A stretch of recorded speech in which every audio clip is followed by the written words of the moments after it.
Here we go down the Epstein rabbit hole with more lies. This story is not going away. Trending everywhere, Google searches, you name it.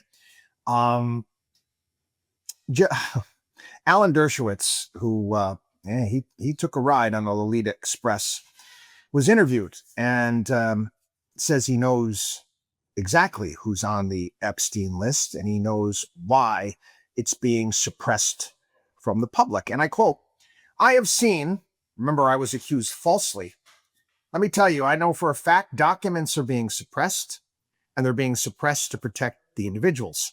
I know the names of the individuals. I know why they're being suppressed. I know who's suppressing them. But I'm bound by confidentiality from a judge and cases, and I can't disclose what I know. But I, hand to God, I know the names of people whose files are being suppressed in order to protect them, and that's wrong. He was then asked, this is out of curiosity, without names, are these politicians, business leaders, both? So they're everything. And look, let me tell you, a lot of them are, at least one of them is somebody who was accused. Others are accusers. Somebody calls themselves a victim. We're not going to give away any information about them, but they may not be victims. They may be perpetrators. Again, my thing is this, and Alan Dershowitz is a pretty smart lawyer. I get that, but I don't have really much respect for someone that's not gonna blow the lid on pedophiles because he's bound by confidentiality. Sorry, I take the hit on that. I'd gladly be sued. I'd be gladly go to jail in order to expose people like this. That's just me. And then you get Bill O'Reilly. Bill O'Reilly, he does a little back and forth now on News Nation with he does it with Chris Cuomo.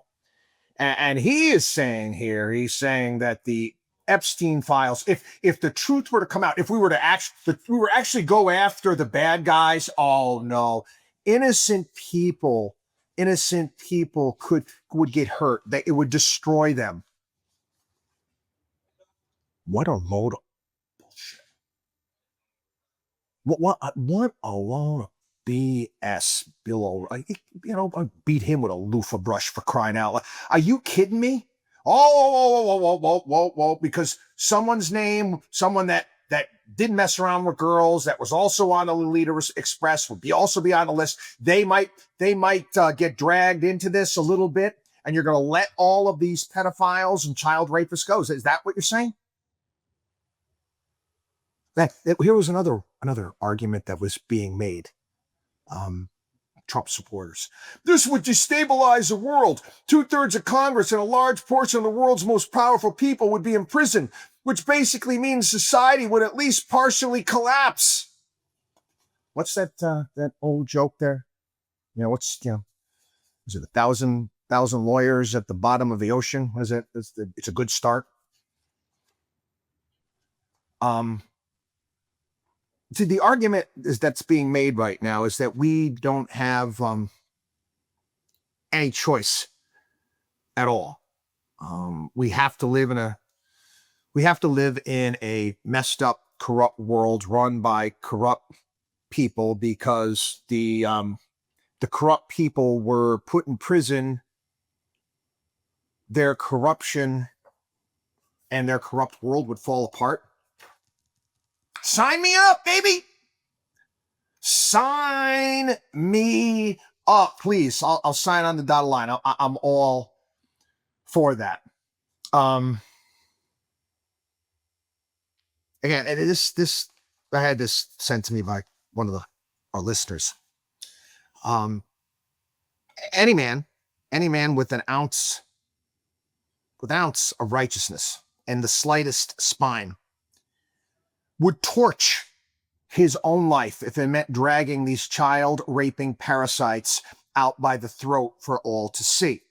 He'd ruin himself to ruin them. He'd light the match watch the empire burn, and be remembered for 10,000 years as the man who ripped the mask off hell.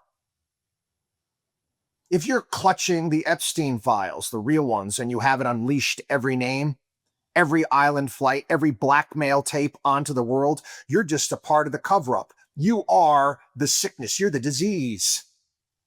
So if you're sitting on those files, still tight-lipped, still cozy, still act alive, quiet, congratulations, you're not a hero.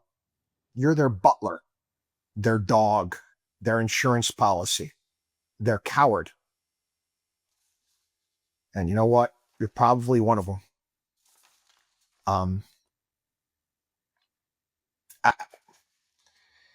And again, I'm getting lots of messages sent over. I'll share some with you. I support him. I get it. Hard to admit that after all the hard-fought battles over the last 5 years that he's just the same as everyone else. We gave so much because we cared about our nation. Many of us gave money. Many of us risked freedom to support him because we love America. Some made the mistake of making him bigger than the movement. Now he rug pulls all his base and destroys the coalition he built. I was worried about his awful record on COVID tyranny and liberty, but I viewed Kamala as an existential threat to the United States. I gave that same argument as well. I hated that the media and Dems lied so often and pushed division. Me too. We didn't have another viable choice. Yeah, we did. We did in the primary, without a doubt. We absolutely did. Some loved him. Some chose the lesser of two evils. That was me. Chose the lesser of two evils. Possible for more than one thing to be true at once. January 6th prosecutions and narratives. It was all a big sham, big show. I get that. Who knows? Okay. Yeah, maybe the election maybe it was. Well, I'll throw it. We'll say it was stolen. Okay. And yes, auto pen Biden. He was incompetent. Media covered for him. Probably Obama running the country. They lied for him constantly. Yes. Biden's people worked with the FBI and Silicon Valley to censor information on the American people. Yep. This is a great point. But if you go along what's going on right now, the bull excrement that's happening right now, these are not my words. They are my words. I'd say them too, and I have said them here on the program with blowback. You're every bit as dumb of a cult personality follower as the woke left has said all along. There is right and there is wrong. Clearly, the man who pushed Operation Warp Speed and promised to end the Ukraine war on day one has not changed for the better since last term. He's revealed himself to be completely co-opted and compromised and has thrown his base under the bus. He lied. We didn't vote for America second. We didn't vote to be vassals to Netanyahu. We didn't vote for big government expansion, for neocon warhawk policies, or for covering for the deep state and Epstein or a foreign blackmail scheme. Blank this. We have a country to save. If DJT wants to burn his legacy, to line his pockets and align with the enemies of truth against our values, then he can do it without us. I'm out. MAGA's dead. You can still make America first and support what is right. Follow your moral code. Getting these all the time. But again, they're pushing back now. I guess the line is, I guess they're going to burn Pam. From the looks of things, Pam Bondi is going to take the fall on this one. Laura Loomer, that whack job online, she's out there blaming it all on Pam Bondi. Pam Bondi works for Donald Trump. Who are you trying to kid? Pam Bondi has to raise her hand, okay, and ask Donald Trump if she wants to go to the bathroom and get a hall pass. This is the same crap I talked about. We're going to impeach Alejandro Mayorkas. I said he works for Biden and the people handling Biden. He doesn't make any damn decisions. Okay? Well, you think Pam Bondi did this on her own? Give me a break. Watchdog on wallstreet.com.